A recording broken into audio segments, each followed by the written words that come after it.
Large selection of the newest, hottest, and most unique sports merchandise and entertainment releases.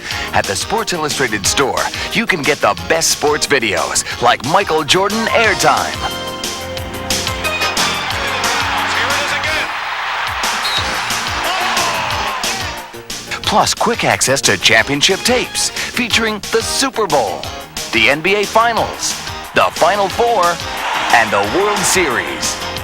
There's also high-quality, authentic sports merchandise, the real stuff from NFL Pro Line, NBA Authentics, and Major League Baseball's Authentic Diamond Collection.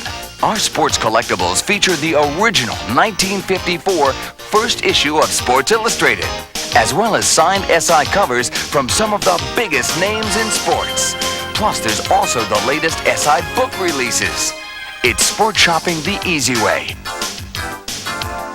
Just look for our product inserts or our Sports Illustrated store ads in the pages of SI.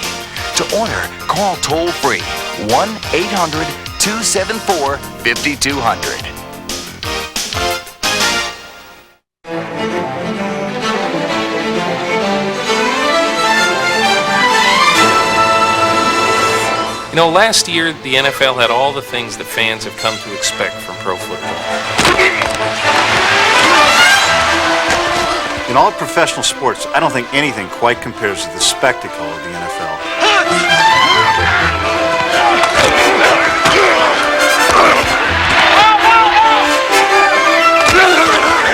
I think everybody knew going in last year that Dallas was the dominant team. Deep to the post. Harper. Touchdown. Not only did this team have talent, but had great desire to dominate.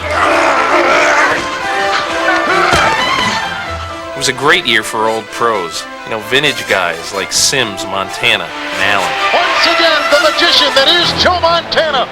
Certainly wasn't a bad year for young guys either. Of course, you had Reggie Brooks and Jerome Bettis at running back, and you had quarterbacks like Rick Meyer and Drew Bledsoe. It's very unusual for quarterbacks to have an impact like that so quickly. It's a touchdown! Who got you? And of course, pro football always has its lighter side. You see him? Evidently not. Freddie broke his nose. That's what's the matter when he broke his nose. He never had a good nose anyways. Listen to the roar of this crowd if this doesn't work. Get down with that sweet. You just stand there fiddle fighting with it. Go and block his ass. In the end, however, the Dallas Cowboys' talent and fire prevailed in a big way. Fake, throws it to Harper, touchdown! It's anybody's guess how off-season developments will affect Dallas's chances of winning a third straight Super Bowl. But for one of 27 challengers to Dallas's supremacy, this is how it went last year, a year that had it all, NFL '93.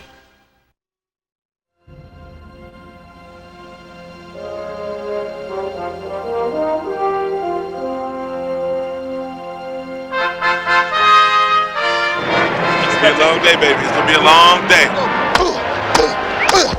Get in here! I got one thing to say. This is when the big dogs come out. Damn right. Okay? So if you can't roll with the big dogs, stay on the ball. Calls out signals, has the snap, drops back, fade route, throws a touchdown. Chris Carter. McMahon has the snap, pass downfield. Touchdown!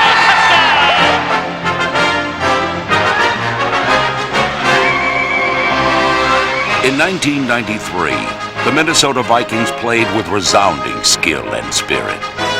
The Vikings' spirit was more than the will to win. It was the quality of competing with honor, courage, and character.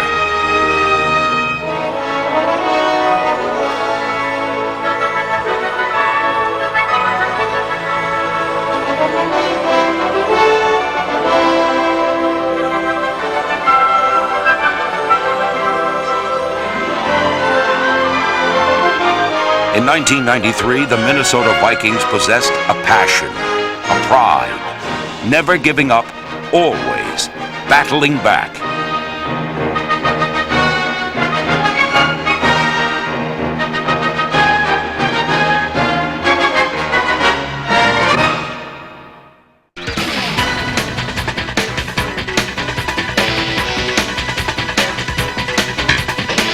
Few could wait for Minnesota's home opener at the Metrodome in Week 2, as the Vikings hosted the division rival, Chicago Bears.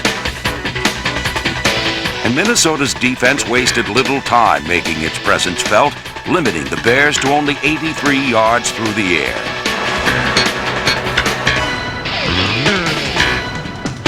Viking punter Harry Newsom and Minnesota special teams put their best foot forward, pinning the Bears deep.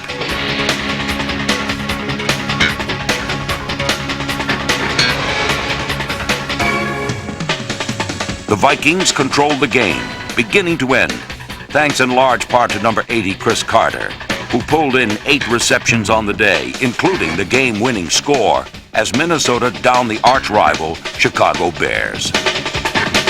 In motion, Jordan from a tight end spot.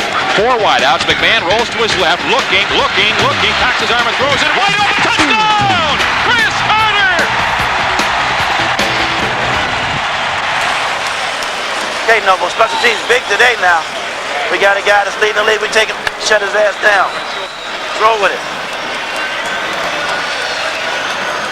All right, Mac. Let's have a lot of fun out there now, huh? Let's go get your people alive. Nice and relax. Let's make something happen now. Nice and relax. Nice and relax. Few NFL players are more relaxed on a football field than veteran quarterback Jim McMahon. The Vikings quarterback threw for over 200 yards against the Packers in Week 3. And when his receivers weren't open, the running lanes were. Come on, guys. Come on, guys.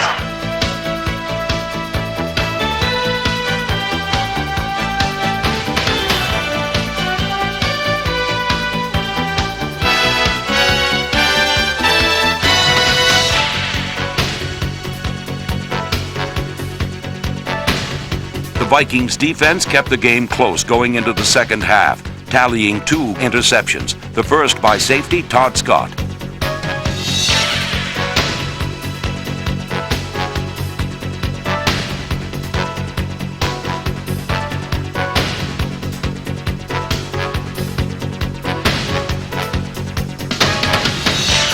In the game's final moments, the Vikings were 81 yards from the end zone and within 1 point of the lead. 4th down and 8 for the 19 for the Vikings. 59 seconds. Chris, they got man. Chris can break out. Well, let's see. Now he's going under center with this. Evans alone running back. McMahon back to throw. Rolls to his right. Cocks his arm. Throws it. Catch by Chris Carter. Carter at the 38-yard line. Gains 19. Viking first down. Oh, my Lord. Good time management now. Let's go with it. No timeouts. We'll be about 35. You got to get about 30 yards. You got to throw it, coach. Your hooks have been there. Your hooks have been there now. That speed might be good, too. Here goes McMahon. 3rd down and 10 from midfield. 2 wideouts near side, wide to the far side. Back goes McMahon. Rolls to his right. Looking. Throws the home run ball down. He's got him. He's so caught by Gulliford. At the 5, he goes out of bounds. I don't believe it. I don't believe it. This is unbelievable. 6 seconds left to play, setting up for a Fawad Reve's field goal. Come on, Fawad, put it away, will you? Spotted, put it, kick up, and kick goal! Right. Oh, man. Vikings. All right. Great game. We were lucky. You know it. Good job. AC's a veteran old man. He don't have to say anything. You know, occasionally now and then we go to AC for guidance, but other than that, AC doesn't say too many things. He just goes out there and plays his game. Now rolling out to his right, wants to throw. Fires it. It is caught. Touchdown! Nothing more to say than what a catch by Anthony Carter. Anthony Carter became the first Viking player since 1963 to have 100 yards receiving in 3 consecutive games. Not only did the Vikings wide receiver prove he could take a hit, he could also take the ball to the end zone, setting a Viking record for most touchdowns receiving in a career with 52. Anthony Carter! Back Salisbury to throw. Cocks his arm. Fires! Touchdown! Anthony Carter! Teamed with AC was Viking wide receiver number 80, Chris Carter, who also wrote his name into the history books in 1993, setting a team record for most receptions in a season by a wide receiver. Together, the receiving duo combined for 146 catches, the most ever by a wide receiver tandem in team history.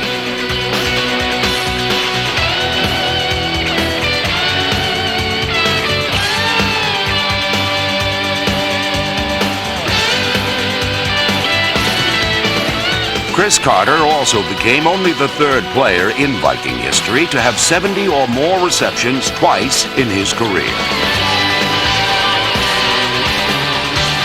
Salisbury drops the throw. Pressure after it. Throws it short. It is caught. Touchdown! Chris Carter with the... Yeah, buddy. Ain't a place I'd rather be. Rock the house tonight, baby.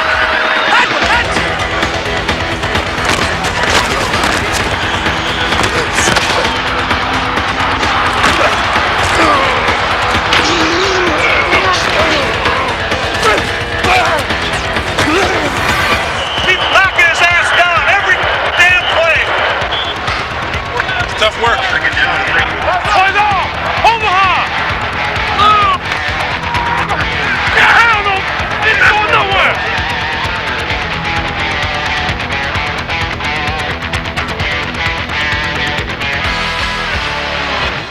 Minnesota's defense played with reckless abandon in 1993.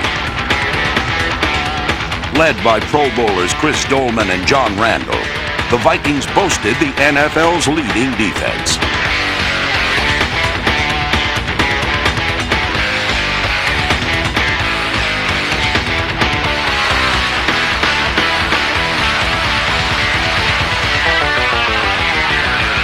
Hostetler one step back, and again, back to throw. Hostetler evades a sack, and now Dolman has him. No, it's a throw, and a deception there by Erickson as they tossed it. All right. Get a safety out of it. And the Vikings really put pressure on Erickson. Minnesota's defense continued its dominating ways in Week 6.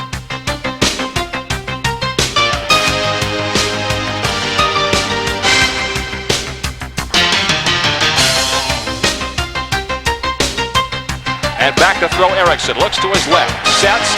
Throws. The ball is picked off. Intercepted by Glenn. At the 40. Down to the 38. The Vikings held the Buccaneers scoreless the entire game, while tallying 1 fumble, 2 sacks, and 4 interceptions. 4th and goal, Vikings. Buccaneer 1-yard line.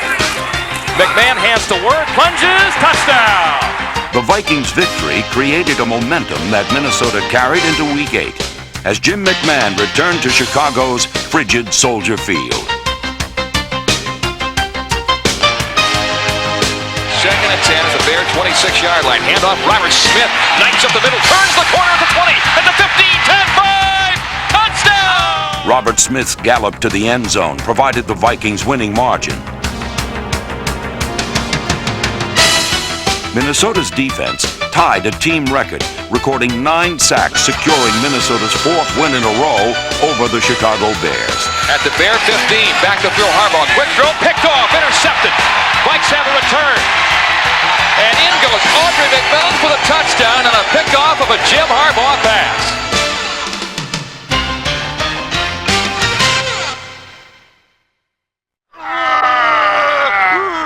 The Freaks came alive in the Metrodome on Halloween night as the Vikings played host to the Detroit Lions. There's be some heads rolling today on Halloween night. All night long, all night long. It's time to let the beast out tonight. It's time to let the beast out tonight. Here are the Vikes, 3rd and 5, the 10-yard line of the Lions. Back goes Salisbury, looking, throws, and it's caught by Anthony Carter. Touchdown! Come on, be one of the best. Let's go, be one of the best.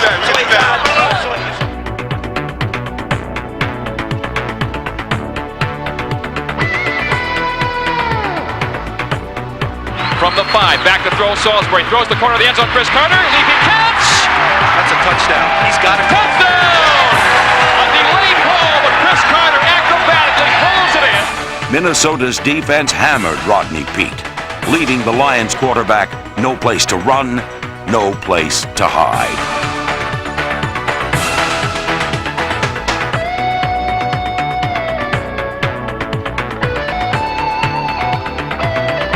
Slides to his left. Webb throws the ball and it's picked off. Intercepted by Betsy Glenn. Who else? At the 33-yard line. Right. And it all is a direct result of the pressure.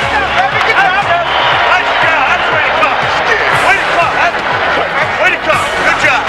All right, Dole. Nice pressure, man. Nice pressure. Way to hit him, man.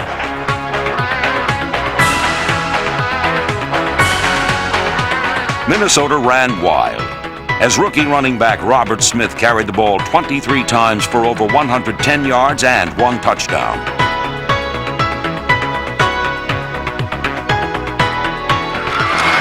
Salisbury hands Robert Smith into a pile, shakes off one man, dives up over the pile, touchdown! Whoa, did he give that for effort? Robert Smith! Oh, is he an exciting rookie? Much to the dismay of the clowns in the stands, Minnesota's bid for victory vanished with time running out. Rodney with the snap, rolls to his right, looking, steps up in the pocket, cocks his arm and fires a tip ball, incomplete! And a flag goes down. A late flag thrown at the 3-yard line. A penalty interference called against the Vikings. Oh, you've got to be kidding me. Oh, man, that hurts. Man, oh man, oh man.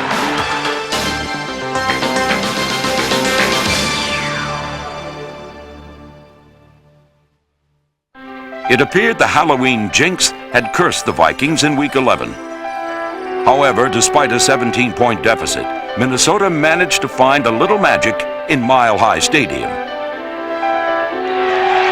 Here goes Salisbury, back to throw, cocking his arm, throwing downfield deep to Anthony Carter. It is caught!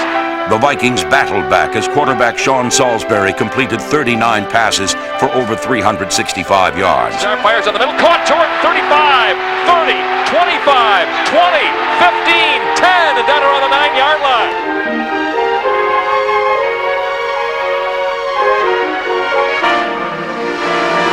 Salisbury rolling to his left, cocks his arm, fires, it is caught! Touchdown! Chris Carter with the catch. Salisbury to throw, looking, short throw caught by Roger Craig, cuts it hard, inside the 10, to the 5, touchdown Vikings, Roger Craig! Way to go, Roger. Roger Craig's score helped close the gap. It was now up to the Vikings defense to keep Denver out of the end zone.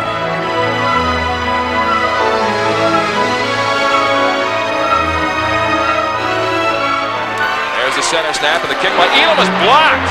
And I think Tim Irwin was the guy that got in there to get a hand on the ball. Tim Irwin's block was one of 2 during the game for the veteran lineman and provided the Vikings an opportunity to go home with a victory. What they need to do, the Minnesota Vikings, that is just stay disciplined here. There's a fake give, Salisbury to throw, Chris Carter open, 35 at the 40, spin move inside, 45 at the 50, juke step, 45-40, range is wide, he's still going down to the 30-yard line. Man, what a run by Chris Carter. Oh, you almost want to sit there and just say, go, go. 43-yard field goal try coming for Fawad Rave, spotted, booted, the kick is up, the kick on the way, and the kick is good. Fawad Rave gives the Vikings another lead. 26 for the Vikings and 23 for the Broncos.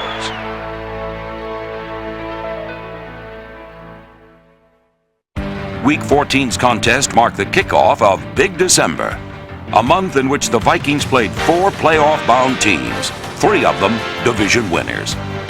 It was now or never for Minnesota, as the Vikings welcomed the rematch with the Detroit Lions. Minnesota stuffed the Lions, holding them scoreless thanks in large part to the play of number 37 safety Lamar McGriggs. Back goes Rodney Pete, getting protection these days. Here's a short throw, picked off by Lamar McGriggs. McGriggs gets up at the 45, at the 50, at the 45, at the 40, 35-30, 25-20, 15-10-5. Touchdown Vikings. Lamar McGriggs. Lights out. All right.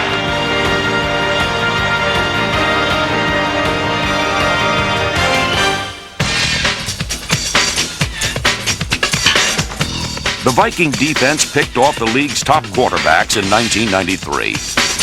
With pressure supplied by Bobby Abrams, Roy Barker, Brad Culpepper, Dave Garnett, Fred Strickland, and Henry Thomas, number 39 Carl Lee was able to pull in 3 interceptions in 1993.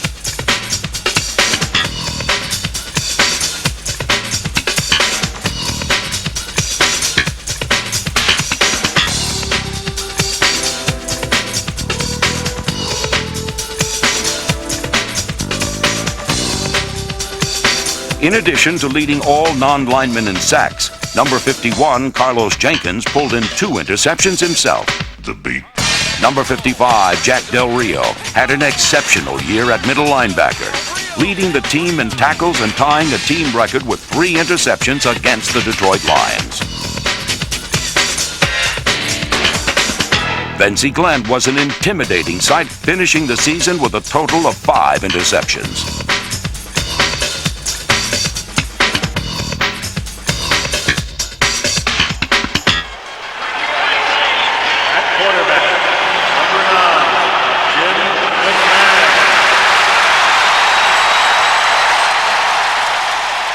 The Vikings hosted Joe Montana and the AFC West champion Kansas City Chiefs in Week 17.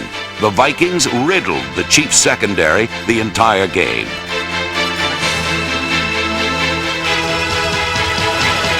Here's a fake reverse. McMahon to throw. Drops it downfield. Wants Chris Carter. It is caught! Touchdown! Chris Carter! Backs, pedals, 7 steps, inches to his left. Throws it deep downfield. Wants Chris Carter. It is caught! Touchdown!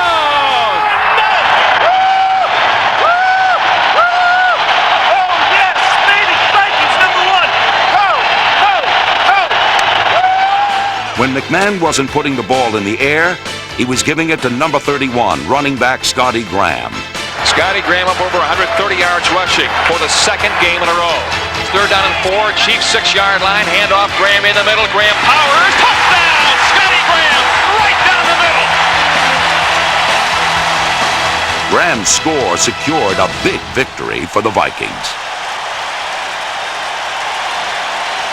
Let's go, baby. Let's go, man. Let it fly, baby. We know the tempo. Don't wait. We know the tempo. Don't wait.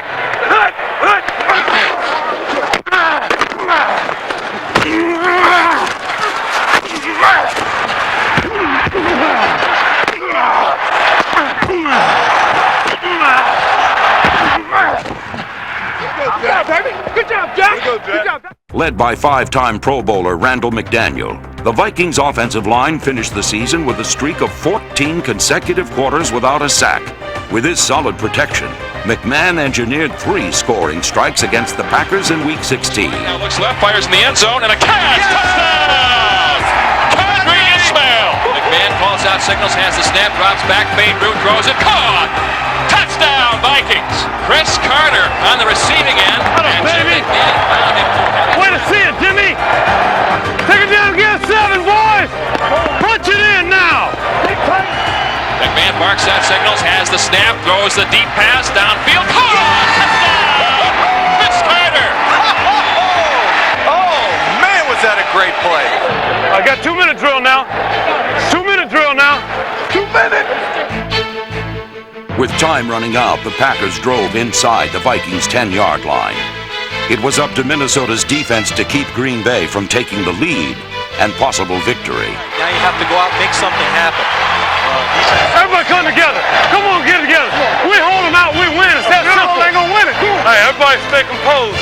Everybody, hey, stay composed, do your job. Now it's just a matter of seeing how well you can play defensively. 2 setbacks, Favre calls out signals, 1st down and goal to go. Packers, Viking 2-yard line, handoff, Thompson, trap, thrown back, swarming the Viking white jerseys all over Thompson. And Come on, y'all. on the 7-yard line. Make a play. The Packers got to throw the football into the end zone. 3rd goal from the 7-yard line. Yeah. 2 tight ends stacked on the left side. 1 setback. Favre to throw. Looking. Fires. Knocked away. Incomplete. Jack Del Rio. Great play. Any flags anywhere, Dan? I don't see him. I'm looking, Joe. I'm We looking. hold them out, we win. It's that simple. They gonna win it. Over's on wide, ready? 4th and goal at the 7-yard line. Bikes up 21-17, trying to preserve the leads. And Favre back to throw. Looking. Cocks his arm. Fires it. Incomplete. They stopped them. Incomplete pass. Knocked away. They intended it in the end zone. Oh, my Lord. And it was Vince Glenn who knocked the ball away. Nice play, well. Hey, it was a dogfight. We came out a winner. Yeah!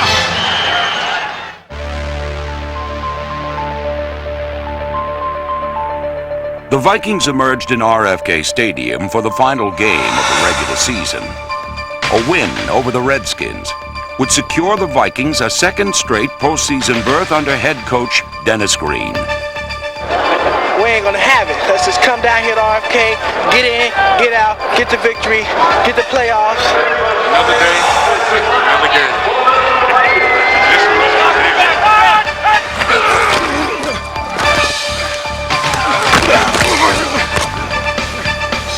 Redskins sent their message early, making the Vikings' task anything but an easy one. Right here! Everybody right here! Let's go, D! Let's go! Let's go, man! Make it happen right there. Hey, you win this! Make it happen. We may not ever stop. We may play all January!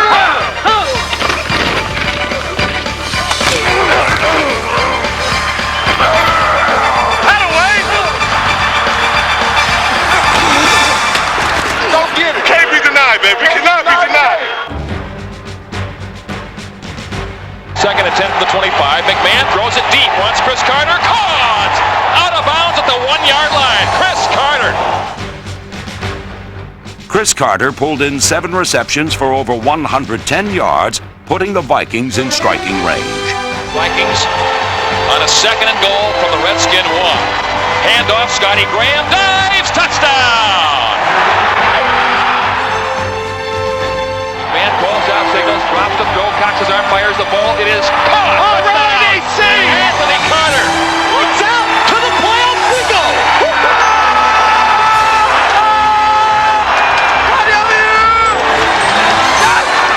What the Vikings gained in the 1993 season, they will not hold in their hands, but in their hearts. They played with a passion, with a pride, never giving up, always battling back. The big thing is you win under any kind of circumstances, and you show the heart for a 16-game schedule, and you show the heart for 60 minutes. That's what we showed today. Hi, I'm Steve Sable. As we've just seen, the Minnesota Vikings really had an outstanding regular season, winning 4 of their final 5 games to qualify for the playoffs. Well, as it turns out, Minnesota's offseason has been equally as exciting, with the Vikings' activity in the free agency market. The most notable addition to the team being Pro Bowl quarterback Warren Moon. You know, many have said the Vikings are just a few players away from being a Super Bowl contender. Well, perhaps with the addition of a proven veteran like Moon, the Vikings are ready to take the next step.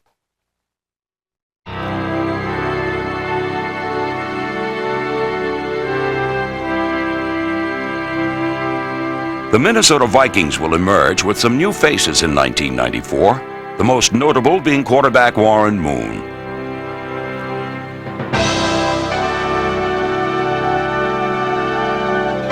Under the leadership of head coach Dennis Green, Minnesota will look to capture its 3rd consecutive playoff berth.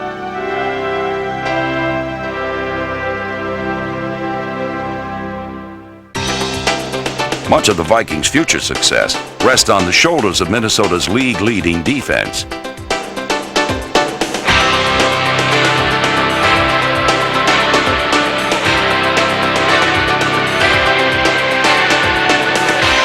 The Vikings finished the regular season with the top defense in the National Football League. It was the 5th time the Vikings led the league in defense since the AFL-NFL merger in 1970. No other team has led the NFL in defense more than 3 times over that same span. We'll just keep working them. Long and rock to start with them. The Vikings led the NFC in rush defense and finished 4th in the conference against the pass.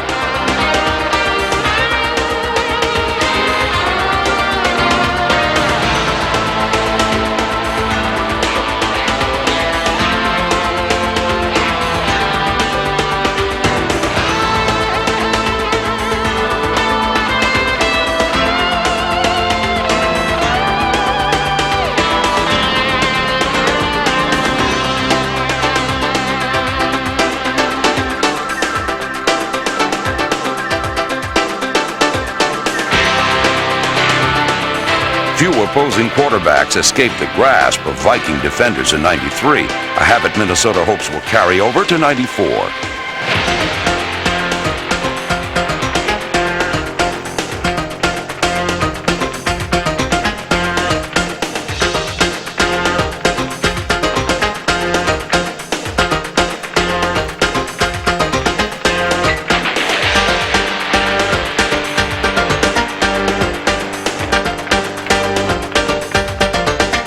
Over the past 2 years, the Vikings have been one of the best teams in the NFL at pressuring the quarterback and forcing turnovers.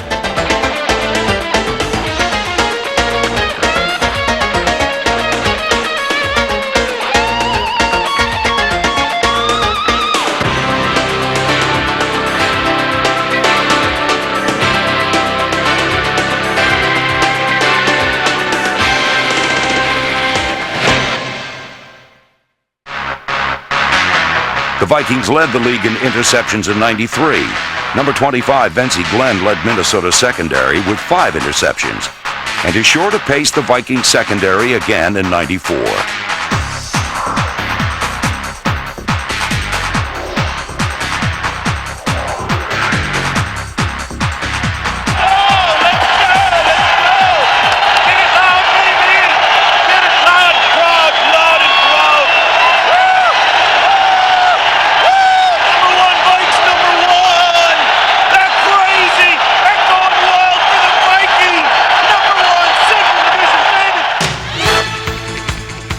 Roger Craig will continue his role as a workhorse in the backfield, doing what he does best, carrying the ball.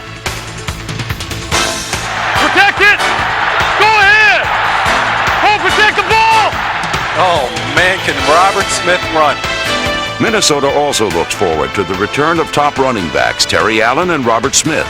Salisbury calls him out. Hands off Barry Word. Dives. Touchdown! Run the ball. Way to run the ball! All right, all right! Warren Moon will be a welcome sight to Viking fans in 1994. The 10-year NFL veteran quarterback brings discipline, leadership, and postseason experience to Minnesota.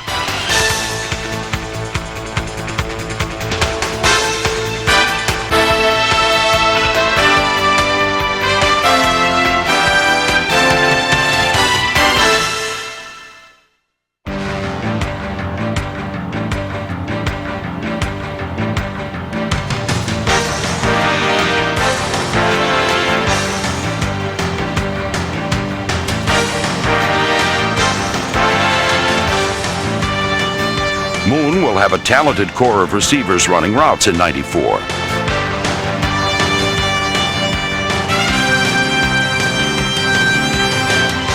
Tight ends Steve Jordan and Adrian Cooper will provide formidable targets and be anything but easy to bring down. Rolling out, Salisbury cocks his arm, fires the ball, and catch! Jordan twists and falls! Touchdown! Of course, number 81 Anthony Carter will return as a major threat in '94. AC is no stranger to the end zone.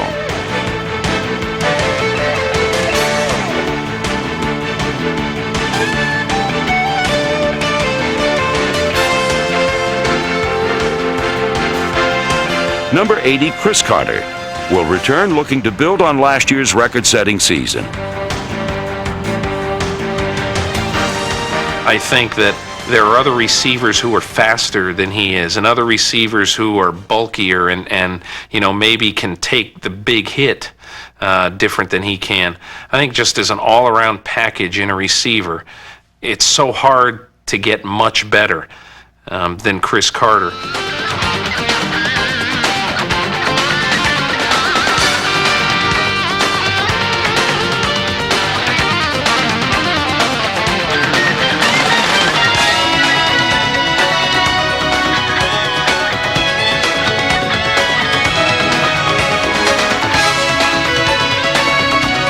Thanks to an outstanding draft and aggressive action in the free agency market, the future looks bright for the Minnesota Vikings. The upcoming season should be an exciting one. You know, as head coach of the Minnesota Vikings, Dennis Green has really done a fantastic job. In each of his first 2 years with the Vikings, Green has taken his team to the playoffs. As a matter of fact, the Vikings have a rich tradition of postseason play. It's a tradition that dates back to 1968. And that's what we're going to do next. We're going to take a look back in Viking history. First, a visit with Bud Grant and the 1968 Minnesota Vikings, the first Viking team ever to go to the playoffs. And then a look at the marvelous achievements of former Vikings running back Chuck Foreman. I think perhaps the NFL's best all-purpose back of the 1970s. Now, journey back with me, back in time to Minnesota, the year 1968. The mystique that made the Vikings so magical in the late 60s and early 70s began in 1968. It started with head coach Bud Grant, the former Canadian Football League star and Minneapolis Laker, who came home and convinced the Vikings that a cold climate was an ally, not a foe. Well, you're talking to a Southern California third-generation native. I was born and raised on the beach in Orange County. So when I came to Minnesota to sign my rookie contract, the coldest I'd been in my life was 45 degrees, and I had never seen snow fall from the sky. I got off the plane, Bud Grant met me, I walked out of the airport, and it was 20 below zero. I thought I got hit by a Mack truck in the Santa Ana freeway. So the first thing Bud Grant told me was, Beasley, don't eat the yellow snow. I didn't know what he was talking about. So I saw his hunting dog whizzing on the snowbank. I didn't know what he was talking about. We could be cold, but we could still play football. And if you left every 50-some players up to their devices of how to keep warm, we'd have 50 different combinations of gloves and underwear and turtlenecks and face masks or whatever to keep warm. I eliminated that by saying, we're not going to wear long underwear, we're not going to wear gloves, we're not going to wear anything special. That is taken care of. Now let's practice football. When the other teams were preparing for the games, they were more worried about how they were going to keep their feet and hands warm than they were how they were going to prepare to beat us. And so I think it probably affected their concentration just a little bit. Whereas we knew it was going to be cold, because it always is and always was, and we just went about preparing for the game like the weather was not a factor and we were going to play in Miami. Bud Grant's Icemen had cometh. But they also had a fiery side. That was exemplified by Joe Kapp, the weak-armed but strong-willed quarterback who, like Grant, came from the Canadian Football League with a special brand of bravado. Joe was a guy that didn't, he couldn't run fast, he couldn't throw the ball very far. I don't know if he could read defenses that well because he had just come out of Canada. But what he did do is he went out and made the team win every week. And that's something that you can't put your finger on for a player. But the reason that I feel that he made it happen for us is he was the kind of guy that would do whatever was necessary. Whatever was necessary included sacrificing his body and infusing a unifying spirit. I think the 1968 Viking football team, which was the precursor of some great teams that followed, had its soul, Joe Kapp. He was one of the few athletes at the time who honestly worked well with all races on the team. John Henderson, John! All right. Big John! I remember Carl Eller yelling across the locker room at Joe, saying, "Joe, man, you got soul." And he loved that moment, and it meant something to Joe. Well, that built the team for 1969, gave it character. We were 8-6. We won the Central Division in '68, and we were 12-2 in '69 and went to the Super Bowl. So there was a spirit that evolved, and what that spirit became was 40 for 60. In those days, the rosters were 40 men on a team. There were 60 minutes in the game, obviously, and it was that every man counted. I know for a fact that there is no most valuable Viking. There are only 40 most valuable Vikings. I just can't accept this. Thank you.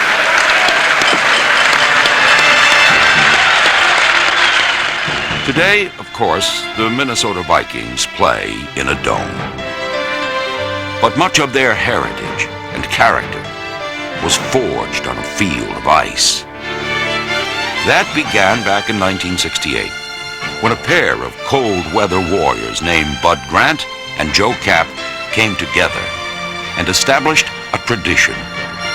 It's a tradition that has led the Minnesota Vikings to 4 NFC championships and 17 winning seasons over the last 25 years.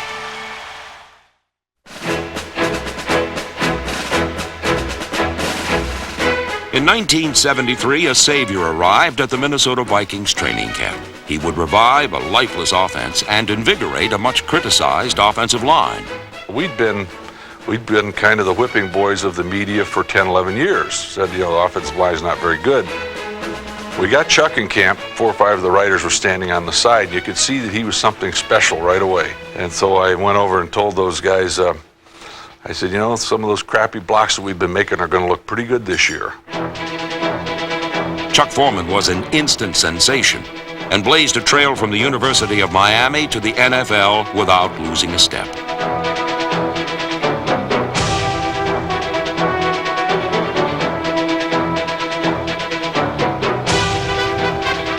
While number 44 could make running look easy, almost effortless, he could also turn ugly, impossible situations into picture-perfect touchdowns.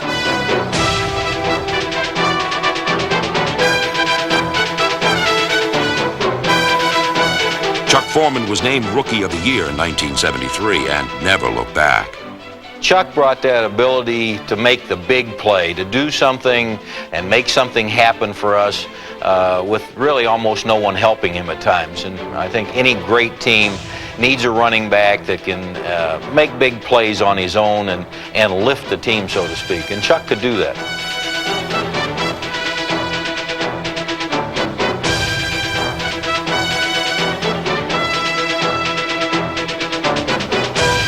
Although he holds every meaningful rushing record in Viking history, Foreman was even more dangerous as a pass receiver and was arguably the most versatile back in pro football during the mid-70s.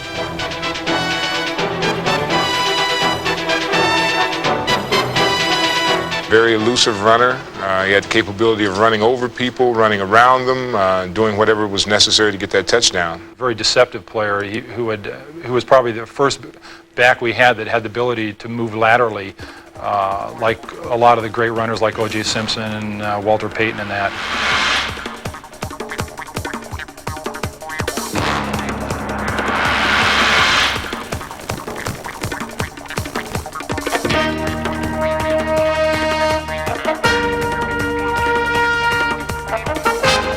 I remember he did a lot of twisting. He'd do those full turns on a dime and come back. He'd go to make a cut. Instead of a direct cut, he might spin all the way around. Chuck Foreman had a truly instinctive, distinctive style. He was a twirling, whirling dervish, the original spin doctor in pro football.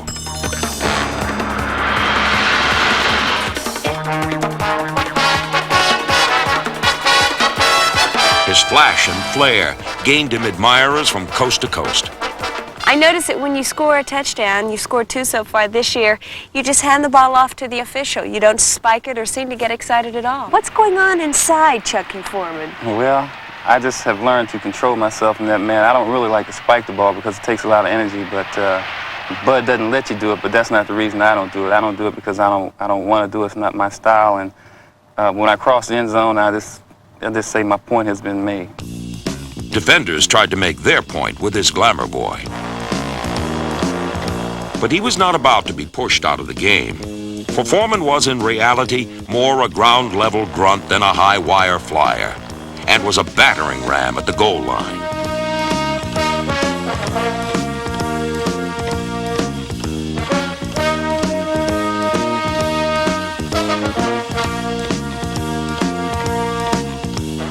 You could count on him for a couple of touchdowns, 100 yards rushing and 100 yards receiving just about every game.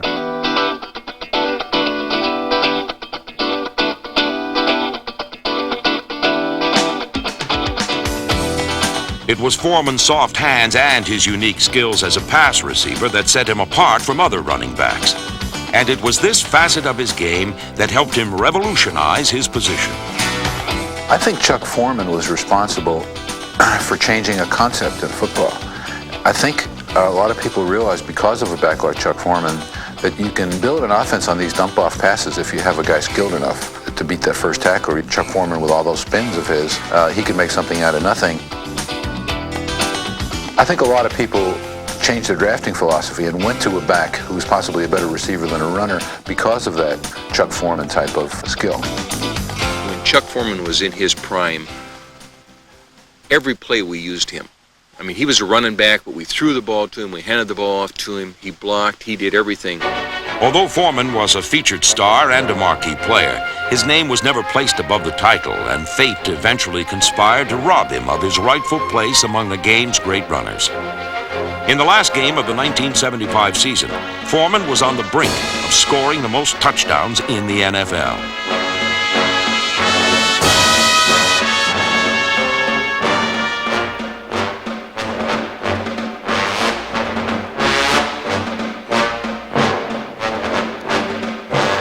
Overcoming the worst possible conditions, he scored 4 times, giving him 22 touchdowns. But Foreman was struck in the eye with a snowball and forced from the game in the 4th quarter. Unable to continue, he lost the scoring title to his opponent that fateful day, O.J. Simpson. But it was on pro football's biggest stage that fame and glory were denied him. The Vikings lost 3 times in the Super Bowl and were forever cast in the role as losers. It was a role that devastated Chuck Foreman, a role that he was ill-suited for, and one that he rebelled against for the rest of his career. Sometimes those frustrations, I think, were misconstrued by the public or by maybe even the coaching staff as some kind of a rebellious attitude. I don't think that's what it was. I think it was Chuck Foreman still having that burning desire to win.